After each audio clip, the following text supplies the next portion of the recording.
Brother, அனைவருக்கும் வணக்கம் brother. நான் சிவமணி பேசுகிறேன், மதுரை மாவட்டத்திலேருந்து. ஏன்னா இந்த பதிவு உங்கள் எல்லாருக்குமே தெளிவாக போடணுன்றக்காக இந்த ஒரு ஆடியோவை போடுறேன். என்ன ஃபோன்லேயும் கொஞ்சம் பிரச்சனை, அதனால் ஆடியோ போட முடியல. அதனால் ஒரு வீடியோவாக சொல்லி யூடியூப்பில் போடுன்றக்காக நான் உங்களுக்கு போடுறேன். வேறு ஒன்றும் இல்லை பிரதர்.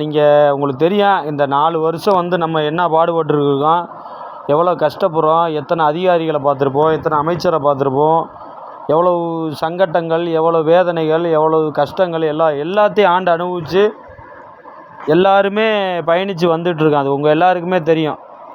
அதுபோக நீங்கள் சென்ற இடங்கள்லாம் மனு கொடுக்குறீங்க, எங்கே பார்த்தாலும் அமைச்சர்களை பார்த்து மனு கொடுக்குறீங்க, அதே மாதிரி சேர்மனுகளை பார்த்து மனு கொடுக்குறீங்க. ஏன்னா இப்படியே கடந்து கிட்டத்தட்ட ஒரு 4.25 வருஷத்துக்கு மேலே தாண்டி வந்துருச்சு. கடைசியாக கூட அண்ணன் திருமாவளவன் சொல்லி நேரில் போய் பார்த்து, அங்கே போய் ஒரு 200-300 பேர் போய் அவரை போய் சந்தித்து, அவர் அங்கேருந்து உடனடியாக சிஎம்மை பார்த்து அவர் நம்மளோட கோரிக்கையை முன் வச்சார். இப்போ கடைசிப்படியாக அவர் தான் நமக்கு முழுமையாக ஹெல்ப் பண்ணி இன்றைக்கி மறுபடியும் அன்றைக்கி அமைச்சர்கிட்ட பேசி மறுபடியும் சேர்மன்ட்டையும் சொல்லி மறுபடியும் நம்ம ஃபைலு உள்ளே போயிருக்கு. இது என்ன நிலமையில் இருக்குது, என்ன பண்ணுறாங்க அப்படின்னு ஒன்றுமே நமக்கு புரியலை. ஏன்னா அந்த புரியாத புதுராத்தான் இருக்குது, உங்கள் எல்லாருக்குமே நல்லா தெரியும்.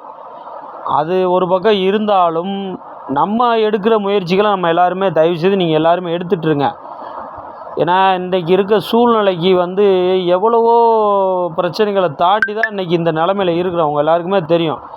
ஏன் மறுபடியும் அதை சொல்கிறேன்னா, நீங்கள் எவ்வளவு வேதனைப்பட்டுட்ருப்பீங்க, வருத்தப்பட்டுட்ருப்பீங்க, கஷ்டப்பட்டுட்ருப்பீங்க அப்படின்றது எனக்கு முழுசாக நல்லா தெரியும். எத்தனையோ பேர் பொண்ணு பார்த்து பொண்ணு கொடுக்காம, சிலர் லவ் பண்ணி அவங்களுக்கு பொண்ணு கொடுக்காம, சிலர் கேட்குற இடங்களில் போய் என்னப்பா நீ என்னப்பா வேலை பார்க்குற, அப்படியே இன்டர்வியூவில் செலக்ட் ஆகிருக்கியா, அதெல்லாம் வராதுப்பா கொள்ளாதுப்பா அப்படின்னு பாதி பேர் சொல்லுவாங்க. இந்த வேலையை நம்பி வேறு எந்த வேலைக்கும் போகவும் முடியாமல், வயசு முடிஞ்சும் போய் சிலர் பொழப்புக்காக வெளிநாடும் போக முடியாமல், இப்படி அதாவது ஒருத்தர் வீட்டிலையும் ஒரு பிரச்சனை இருக்கிறது எனக்கு 100% எனக்கு நல்லா புரியுது. அதை முன் வச்சு தான் இன்றைக்கி நான் இந்த ஆடியோ போகிறேன். ஏன்னா இது கடைசி ஒரு கட்டத்தில் இருக்கோம்னு நினச்சிக்கோங்களேன்.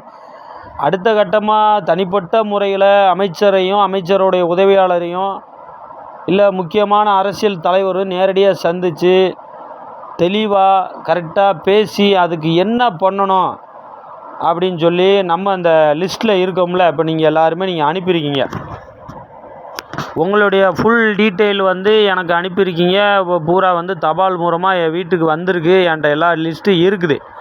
அதில் குறைஞ்சது 750-800 பேர் தான் கொடுத்துருக்கீங்க. நான் ஒரு 600 பேர் எழுதியிருக்கேன். இன்னும் ஒரு 200 தபால் இன்னும் எழுதாமல் இருக்குது. இதை முன் வச்சு தான் இந்த லிஸ்ட்டில் இருக்கிறத கம்ப்ளீட்டாக நம்ம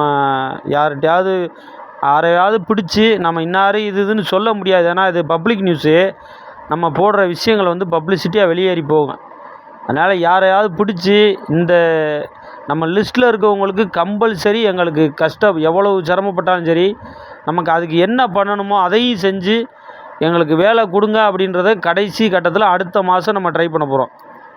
அதனால் நான் என்ன சொல்கிறேன்னா, நீங்கள் யாரும் வருத்தப்படாதீங்க, மனசில் வேதனைப்படாதீங்க, உங்கள் குடும்பத்துகளை நினச்சி சங்கடப்படாதீங்க, சரிங்களா? உங்களுக்காக நான் இருக்கேன், நம்ம நண்பர்கள் எல்லாருமே இருக்கோம். நம்ம அண்ணன் செங்கல்பட்டு தாயலண்ணன் இருக்கிறாரு, மூர்த்தி இருக்கிறாப்புல, இந்த மாதிரி எத்தனையோ பேர் நமக்காக கஷ்டப்படுறவங்க, நம்ம எல்லார் குடும்பம் வாழணும், அவங்க குடும்பம் வாழணும் அப்படின்னு நினைக்கிறவங்க நிறைய பேர் இந்த குரூப்பில் பயணித்து வந்துட்டுருக்காங்க. எல்லாருக்குமே தெரியும். இதில் யாரை ஏமாத்துறதுக்கோ, உங்கள்கிட்ட வாங்கி எதுவும் செய்கிறதுக்கோ, இல்லை ஃப்ராடுத்தனம் பண்ணுறதுக்கோ யாருமே இங்கே வர கிடையாது. அது உங்கள் எல்லாருக்குமே நல்லாவே தெரியும். இப்போ அடுத்த மாதம் என்ன செய்ய போகிறோன்னா, தனிப்பட்ட முறையில் ஒரு அமைச்சர் யாராவது ஒரு அமைச்சரை சந்தித்து பேசி இதுக்கு ஒரு முடிவு பண்ணி நம்ம லிஸ்ட்டை ஃபுல்லாக அவங்கள்ட்ட கொடுத்து, நமக்கு கம்பல்சரி வேலை வேணும், நாங்கள் இந்த லிஸ்ட்டில் இருக்கவங்களுக்கு நாங்கள் என்ன செய்யணுமோ நாங்கள் செஞ்சு கொடுத்துறோம் அப்படின்னு ஃபைனல் டச்சுக்கு போகிறோம். இதான் உண்மை. ஏன்னா இதை வெளிப்படையாக ஓப்பனாக நம்ம பேச முடியாது. நாளைக்கு சிக்கல்களும் பிரச்சனைகளும் வந்தாலும் நாளைக்கு பாதிக்கப்படுறது நீங்கள் எல்லாருமே தான், நம்ம எல்லாருமே தான். அதை முதல்ல நீங்கள் உணர்ந்து பார்க்கணும். நம்ம போடுற விஷயங்களை தயவுசெய்து வெளியில் கொண்டு போகாதீங்க. வெளியில் நம்ம பசங்க இன்னொரு குரூப்புக்கு போடுறோம், இந்த நம்ம ஃப்ரெண்டு தான் அவனுக்கு போடுறோம், ஏன்னா நீங்கள் அவருக்கு போடுவீங்க, அவர் வந்து யாருக்கு போடுவார் போட மாட்டாருன்னு உங்களுக்கு தெரியுமா? தெரியாது. அதை முதல்ல நீங்கள் யோசித்து பார்க்கணும். அதனால் பயப்படாமல் இருங்க, தைரியமாக இருங்க. நிச்சயமாக வேலை வாங்குவோம். அதற்கான அனைத்து முயற்சிகளை எடுத்துக்கிட்டு இருக்கோம், அனைத்து நடவடிக்கைகளை எடுத்துக்கிட்டு இருக்கோம். நமக்கு நிச்சயமாக வேலை கிடைக்கும் அப்படின்ற நம்பிக்கையோடு இருங்க. ஒரு பக்கம் வந்து நம்ம சேர்மனையும் போய் நேரில் பார்த்தா அவரும் வந்து நமக்கு கண்டிப்பாக நம்ம செஞ்சு கொடுத்துருவோம்ப்பா அப்படின்னு வாக்குறுதி கொடுத்துருக்குறாங்க. ஒரு கடை நம்ம அண்ணன் திருமாவளவன் அவரையும் பார்த்து அவர்கிட்டையும் கொடுத்துருக்கோம், அவர் சிஎம்கிட்டையும் கொடுத்துருக்குறாரு. இப்படி எல்லா வழியிலையும் பண்ணிக்கிட்டு இருக்கோம். ஒரு வேளை கொஞ்சம் முன்ன பின்ன ஆச்சுன்னா அதுக்கு அடுத்த ஸ்டெப்பு நம்ம எடுக்க போகிறோம். நீங்கள் கம்பல்சரி எல்லாருமே நம்ம நேரில் சந்திக்கிற நிலமை, அதாவது இந்த குரூப்பில் இருக்கவங்களுக்கு மட்டும்தான். நம்ம தேர்வாகிய கேங்மேன் குரூப்பை நீங்கள் ஹால் டிக்கெட் அனுப்பி எல்லா டீட்டெயில் எனக்கு அனுப்பியிருக்கீங்களே, அவங்க மட்டும்தான் நம்ம ஒன்று கூட போகிறோம். நம்ம ஏதாவது திருச்சியில் ஒரு இடத்த புக் பண்ணி அந்த மண்டபத்தில் வர சொல்லி எல்லோரும் ஒன்று சேர்ந்து பேச போகிறோம்.